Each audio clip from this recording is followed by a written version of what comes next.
जय श्री राम। आज हमारे पाठ का 75वां दिन है।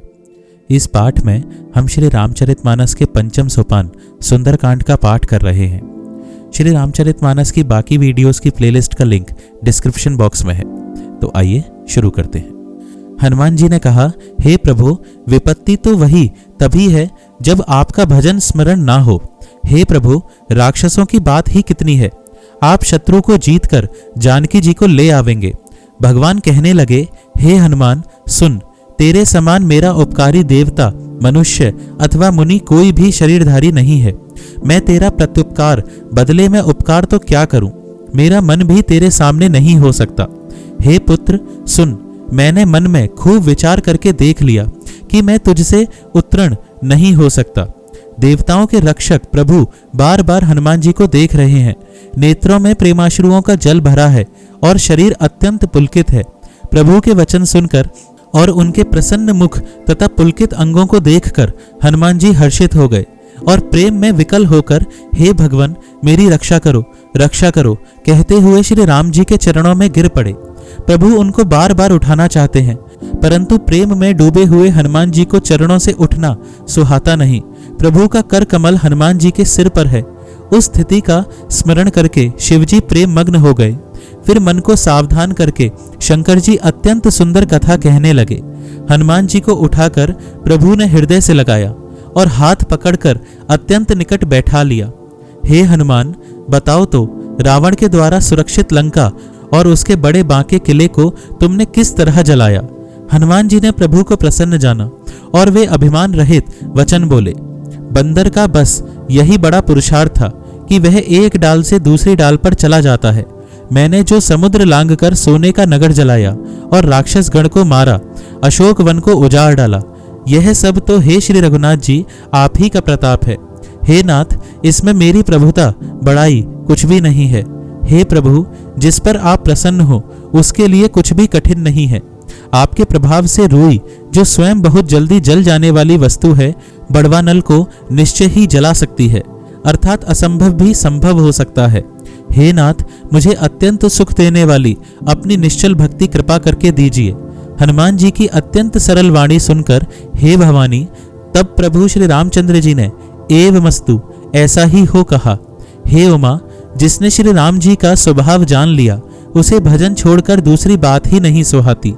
यह स्वामी सेवक का संवाद जिसके हृदय में आ गया, वही श्री रघुनाथ जी के चरणों की भक्ति पा गया। प्रभु के वचन सुनकर वानरगण कहने लगे, कृपालु आनंद कंद श्री राम जी की जय हो, जय हो, जय हो। तब श्री रघुनाथ जी ने कपिराज सुग्रीव को बुलाया और कहा, चलने की तैयारी करो।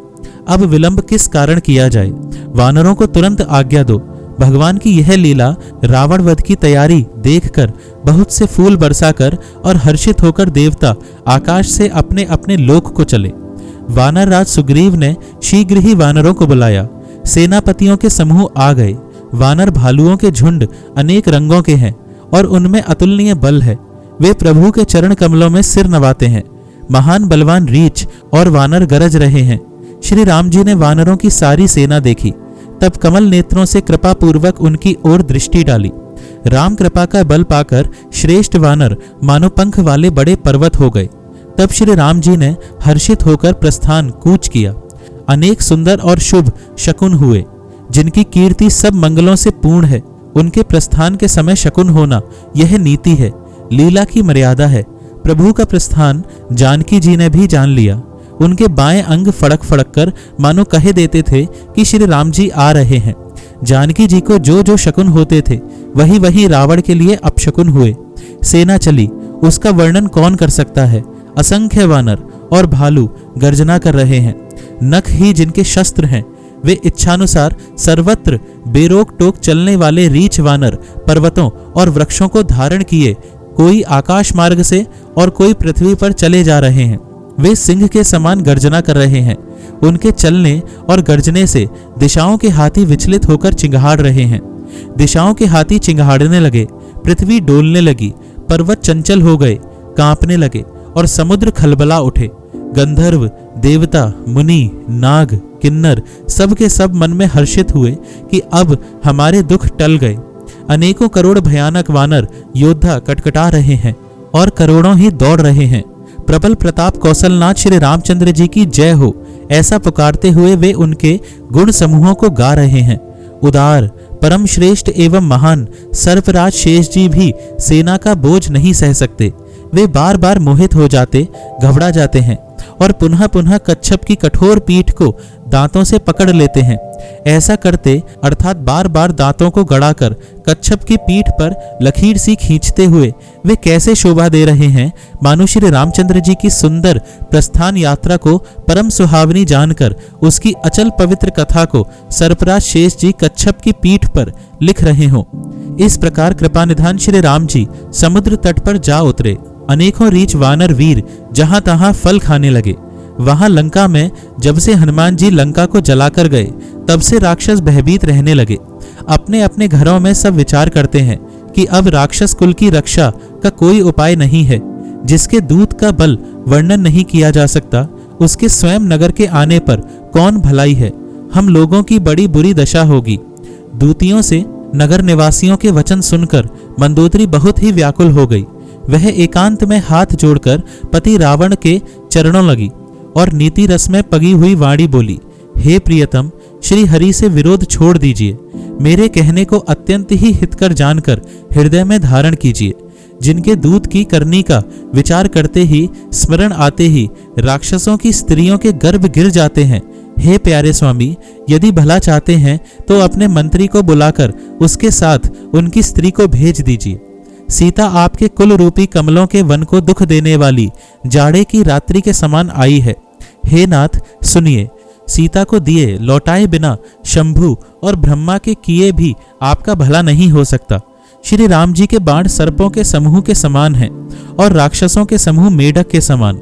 जब तक वे इन्हें ग्रस नहीं लेते, निगल नहीं जाते, तब तक हट छोड़कर उपाय कर लीजिए। मूर्ख और जगत प्रसिद्ध अभिमानी रावण कानों से उसकी वाणी सुनकर खूब हंसा और बोला, स्त्रियों का स्वभाव सचमुच ही बहुत डरपोक होता है। मंगल में भी भय करती हो।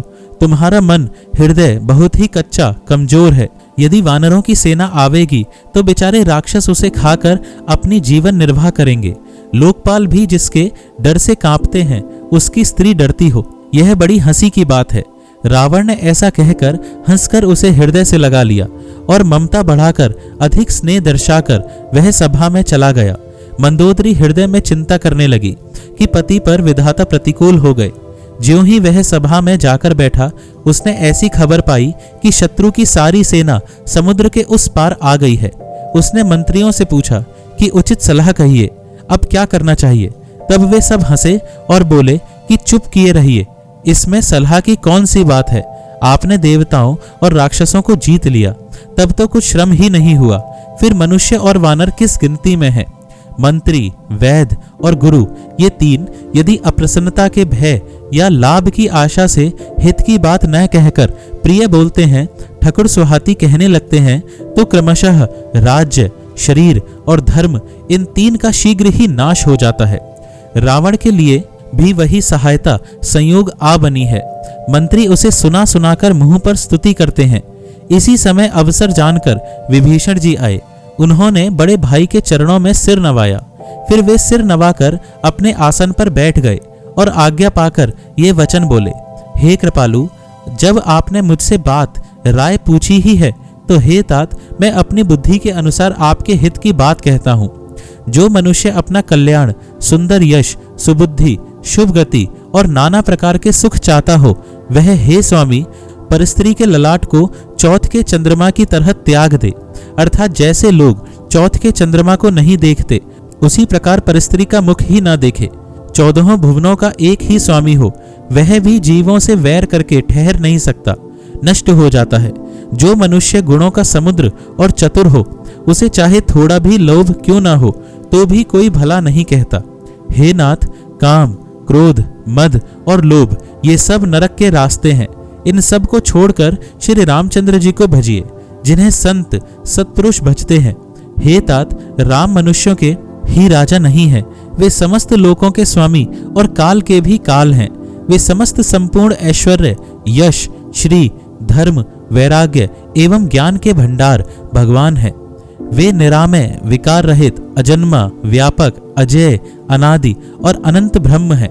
उन कृपा के समुद्र भगवान ने पृथ्वी, ब्राह्मण, गौ और देवताओं का हित करने के लिए ही मनुष्य शरीर धारण किया है।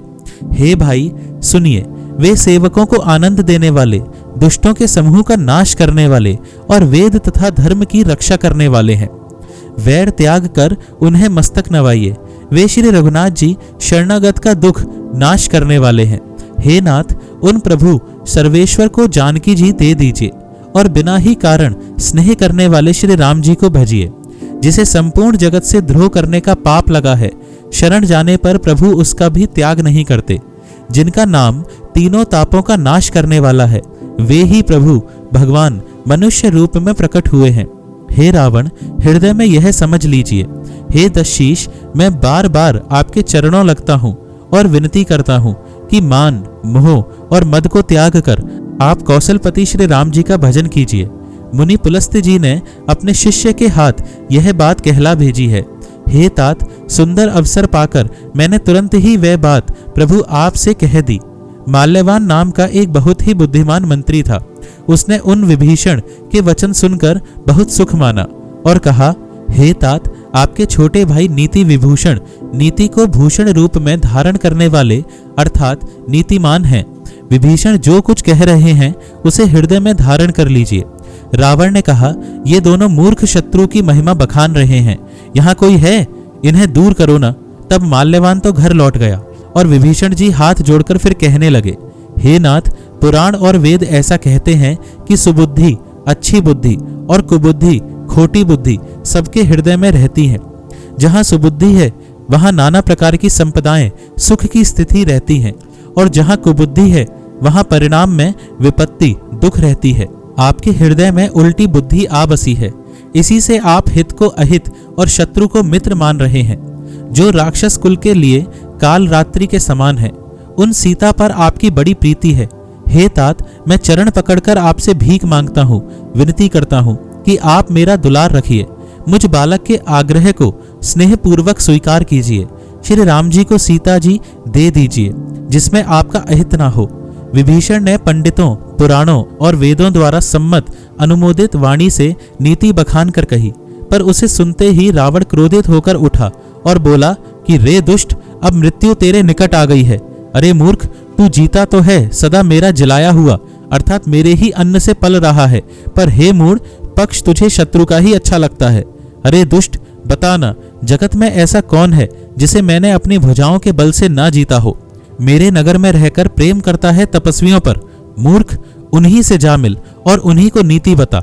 ऐसा कहकर रावण ने उन्हें लात मारी, परंतु छोटे भाई विभीषण ने मारने पर भी बार बार उसके चरण ही पकड़े।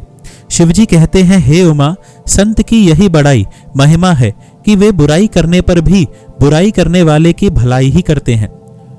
विभीषण जी ने कहा, आप मेरे पिता के समान हैं, मुझे मारा सो तो अच्छा ही किया, परंतु हे नाथ, आपका भला श्री राम जी को भजने में ही है। इतना कहकर विभीषण अपने मंत्रियों को साथ लेकर आकाश मार्ग में गए और सबको सुनाकर वे ऐसा कहने लगे, श्री राम जी सत्य संकल्प एवं सर्व समर्थ प्रभु हैं, और हे रावण, तुम्हारी सभा काल के वश है, अतः मैं अब श्री रघुवीर की शरण जाता हूँ, मुझे दोष न देना। ऐसा कहकर विभीषण जी ज्यों ही चले त्यों ही सब राक्षस आयुहीन हो गए, उनकी मृत्यु निश्चित हो गई। शिवजी कहते हैं, हे भवानी, साधु का अपमान तुरंत ही संपूर्ण कल्याण की हानि नाश कर देता है। रावण ने जिस क्षण विभीषण को त्यागा, उसी क्षण वह अभागा वैभव ऐश्वर्य से हीन हो गया। विभीषण जी हर्षित होकर मन में अनेकों मनोरथ करते हुए श्री रघुनाथ जी के पास चले। वे सोचते जाते थे, मैं जाकर भगवान के कोमल और लाल वर्ण के सुंदर चरण कमलों के दर्शन करूंगा, जो सेवकों को सुख देने वाले हैं, जिन चरणों का स्पर्श पाकर ऋषि पत्नी अहिल्या तर गईं और जो दंडक वन को पवित्र करने वाले हैं। आज बस इतना ही पाठ। आइए थोड़ा भजन करते हैं। सीता राम राम राम, सीता राम राम राम, सीता राम राम राम, सीता राम राम राम। सीता राम राम राम सीता राम राम राम सीता राम राम राम सीता राम राम राम। जय श्री राम।